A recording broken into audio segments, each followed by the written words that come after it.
If there's one election that the entire country is looking at, yes, you've got 5 assemblies going to polls, but West Bengal perhaps is the most closely fought and the most closely watched, which is why the firepower from both the main parties has descended on the state, whether it be the TMC or the BJP. Somebody who has been on the campaign trail all day today and is now here to talk to us is Smriti Irani, senior leader of the BJP. Smriti ji, I want to start by talking about the person whose nomination you went for, the mother of the RG Kaur rape victim. What was the idea behind fielding her, and is this an attempt to try and reach out to the Mahila vote which has so far stood solidly behind Mamata Banerjee? To say that the nomination of Ratnadi is to be reduced to us reaching out to her is to reduce genuinely her trauma. This is a woman who wanted to fight for justice not only for her daughter, but genuinely wants to see the TMC government uprooted from the state. It is her democratic right to exercise her right as a candidate apart from being a voter.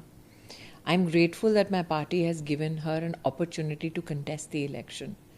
And this morning when she was filing her nomination, she took me through the genuine wretchedness that the TMC had subjected her to. That even after her declaration as a candidate of the BJP, TMC goons on the streets of her constituency not only humiliated her, but also accused her of using her daughter. There is no mother on the planet who would lose their child, who would see their child gang raped or raped so that they can contest an election. For the TMC gundas to reduce themselves to such inhumanity is not unexpected, but one felt that at least in the light of voter consciousness, they would be dissuaded from doing so. So she stands as a symbol for the fight of every mother in West Bengal for justice. But there is also an accusation that the lady herself, she was on camera saying कि अगर ममता बनर्जी मेरे को मिल गई तो मैं उनका बाल खींचूंगी और मैं उनको हमेशा कर्स करूंगी. TMC saying कि आप महिला होकर के एक महिला के बारे में ऐसी बातें कैसे कह सकते? I am appalled that the TMC finds fault with the victim's mother. A mother who's been seeking justice for so long. That they see no fault of a chief minister who goes and stands in support of those who have done the pratarana of such a mother.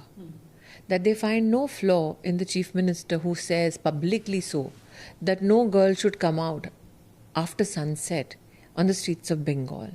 That a chief minister who reduces the brutality against women to say these are shadharan ghatana, means these are everyday occurrences. A chief minister who keeps quiet while TMC Gundaraj in fact ensures brutality through the party office in Sandesh Khali. So instead of reflecting how the TMC Gundaraj in West Bengal has leveraged fear and brutality and violence against the poorest of the poor in the state, they would rather attack a victim's mother. You know, just before the next election polling happens, the next set of polling happens, there is going to be a 3-day session of Parliament where the Women's Reservation Bill is finally going to be brought in. The Prime Minister spoke about it today as, a milestone in India's history. Now, the political motivations of that is also being questioned. Why in the middle of elections? Why now?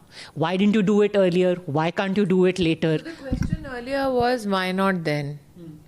The question now is, why now? It is a chitbi meri padbi meri politics of the opposition. Nothing, it seems, that is done pleases them. It is to the credit of the Prime Minister that when we stepped into the new Parliament complex, that one of the first pieces of legislation that was passed in Parliament was the Nari Shakti Vandan Adhiniyam. That it is historical in itself cannot be debated.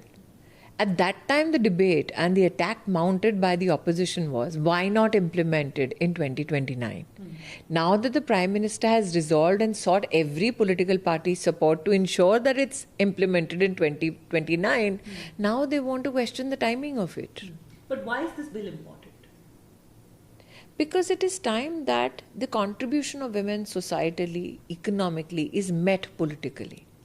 That we have espoused the cause of female empowerment, but we cannot practice exclusion.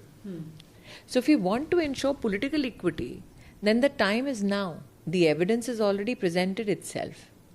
Because Mamata Banerjee's party again says 40% of our tickets are given to women. We've got the maximum number of women MPs in parliament. We don't need a bill for women empowerment. Why doesn't the BJP walk? They don't have the maximum number of women in parliament.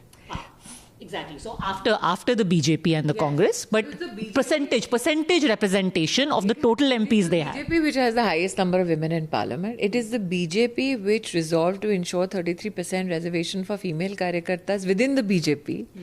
When a man, Rajnath Singh, was president, it is the BJP's prime ministerial candidate Narendra Modi ensured passage of the bill in both houses of parliament. So if there is any political credit to be given with regards to reservation for women within the organization, through the government, within the parliamentary system, then that credit very deservedly so goes to Prime Minister Modi and the Bharatiya Janata Party. The question that begets Mamata Banerjee is this: now that the time is ripe, why not support it? Because there was a time when the Congress and the Trinamool Congress both had power at the centre. Why, if they were so inclined, did they not pass the bill in both houses of parliament then, when they had the strength? In West Bengal right now, which way do you think the wind is blowing? Honestly, a lot of people say 2021 was a massive wave. वो लहर चल रही थी, and उसमें also BJP only managed to get 77. You know, there was a Modi लहर, there was a BJP की लहर, there was a little bit of, anti-incumbency also. Now that has waned. Now that there is no local leadership that people believe in. There is a time in the political history of Bengal where you said that it is impossible for BJP to even have one MLA. Now you're saying yourself that there are people who are saying that 77 won't suffice. Soon we have an enormous majority of the BJP MLA systems within the Legislative Assembly of Bengal. So I think one has to give credit to a party that was brought together in 1980, that we went from nothing to becoming a prominent political entity within not only Bengal, but have a Prime Minister in office for the third term. Now imagine when you go back to a BJP which had only 2 parliamentarians. Then when Atal Bihari Vajpayee said, Andhera chhatega, Kamal khilega, people mocked him. But today Kamal khila, ek nahi, do nahi, 3 baar kendra mein. And that is the fate that we shall meet even in West Bengal, where people think that it is redundant to speak about BJP's prospects.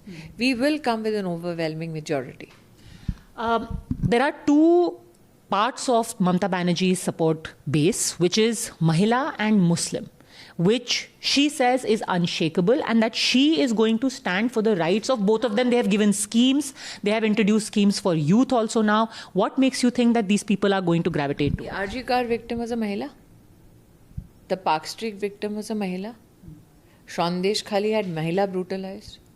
Is that the constituency Mamata Banerjee speaks of? Is the constituency of women those women who are giving cut money so that they could get a government job?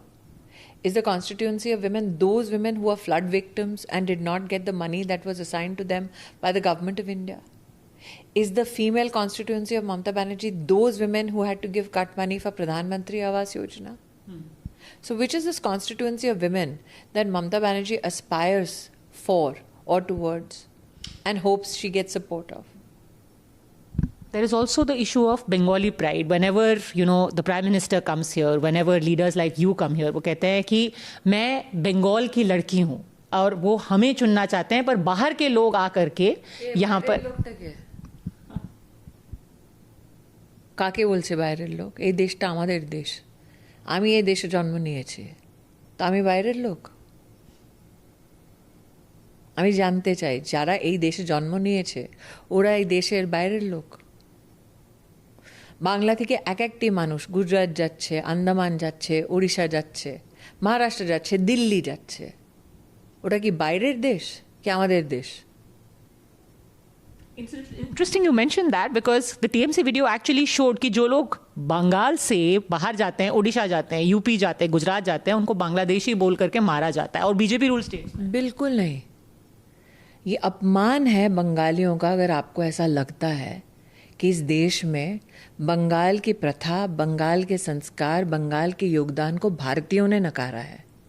हम सब चाहे दिल्ली में रहते हों, चाहे महाराष्ट्र में रहते हों, कितने लोगों ने दुर्गा पूजा का बंगाली स्वरूप में उत्सव हर्षोल्लास के साथ मनाया है।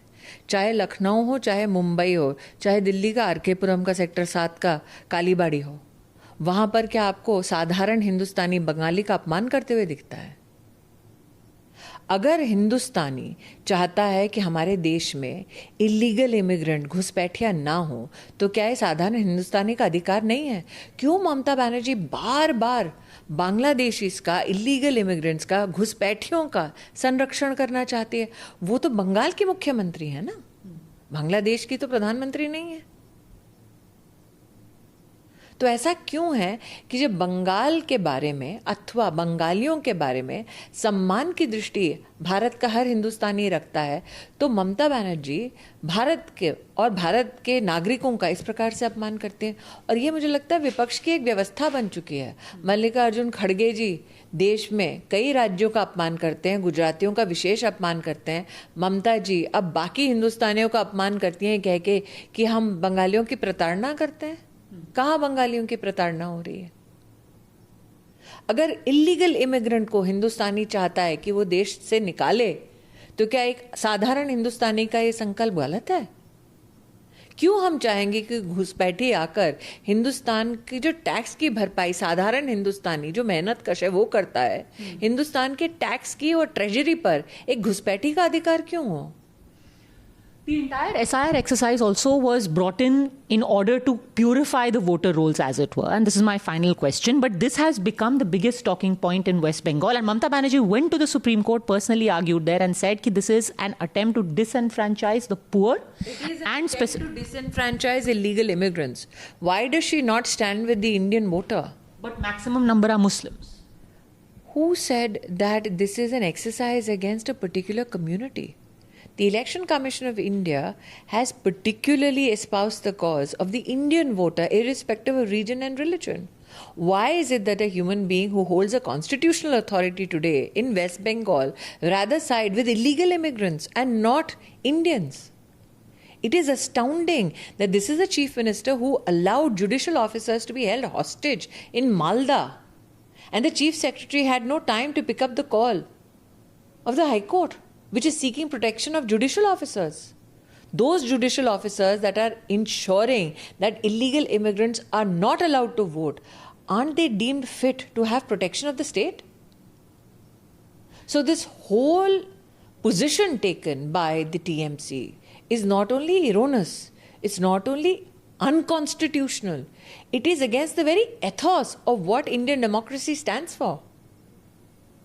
When you come here to ask Bengal to vote for the BJP, what are the three issues, the three main messages that you would carry to the voter? Development, justice, and the desire to live without fear. Okay. We will leave it at that. Just about a fortnight left for Bengal to decide who it wants in its government. Thank you very much, Smriti Irani, and best of luck for the campaign ahead. With video journalist Ashwini in Kolkata, Padmaja Joshi for NDTV.